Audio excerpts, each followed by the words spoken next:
Hey everyone, how's it going? Gamer Geek here, and today we have another gamer rant where I walk you guys through the good, bad, and ugly of the world of gaming, and today it's definitely ugly. We'll be covering a pretty ridiculous development surrounding the Xbox Series X, reviewing how the newly released NVIDIA RTX 30 series GPUs shake up next-gen gaming, discuss some claims being made in respect to console versus PC gaming, and discuss some questionable creative choices with PlayStation 5 remasters. So with all that out of the way, let's get into today's video.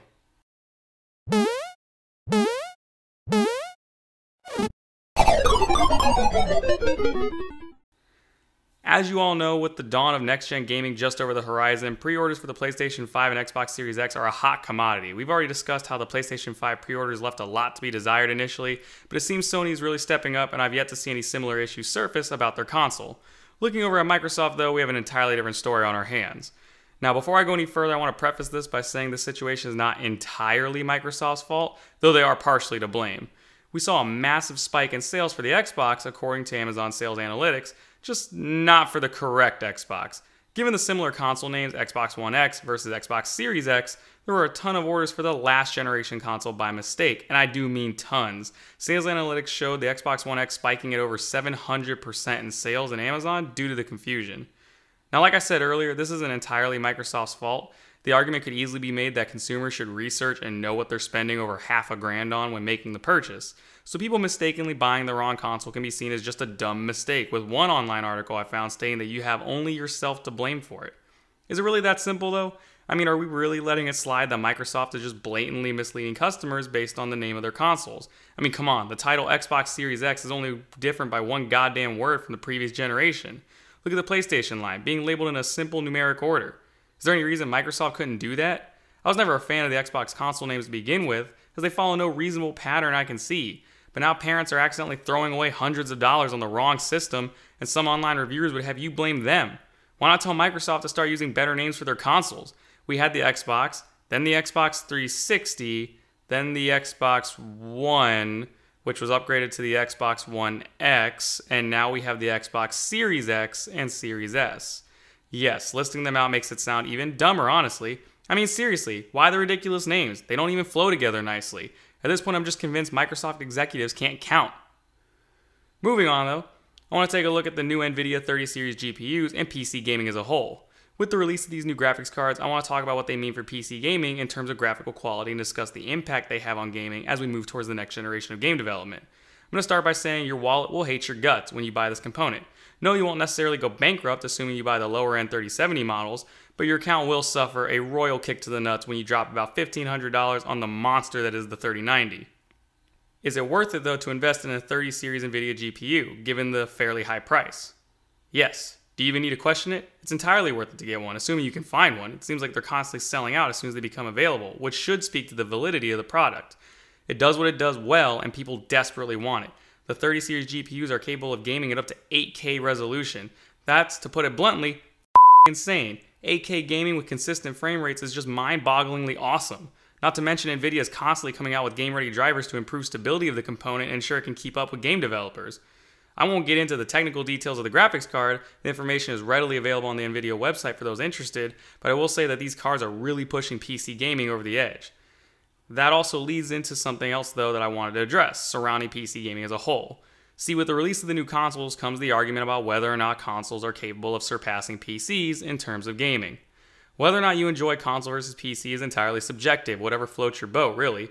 What I see a lot, though, is people comparing the specs of console hardware and attempting to form arguments in favor of the validity of console gaming. This generation with the PlayStation 5 and Xbox Series X was no different. I've seen numerous ads, articles, YouTube videos, etc. that argue console gaming is going to be surpassing PC gaming this generation, and the arguments to support this are just plain weird. For one, a big argument you see a lot is referring to how capable the consoles will be in terms of graphics. People are saying that this generation of consoles can keep up with PCs and even surpass them in some cases. I'm sorry, but no.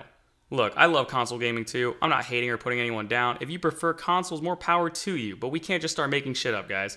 I refer back to the new RTX 30 series GPUs, which can literally eat the graphical capabilities of the consoles. Like if you compare an RTX 3090 to the Xbox Series X in terms of just raw graphic power, it doesn't even come close.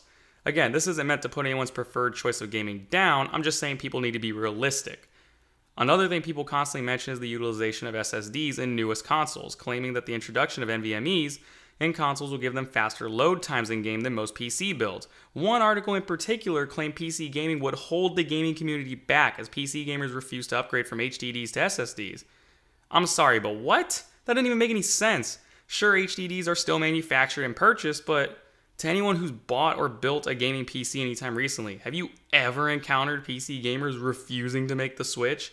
One of the biggest selling points with PC gaming is being able to build your own custom rigs, so why wouldn't people buy a cheaper, significantly faster, smaller, more convenient option? Pretty much every modern motherboard has at least one M.2 for an NVMe drive, so why should someone claim PC gamers refuse to use superior components? It's just no.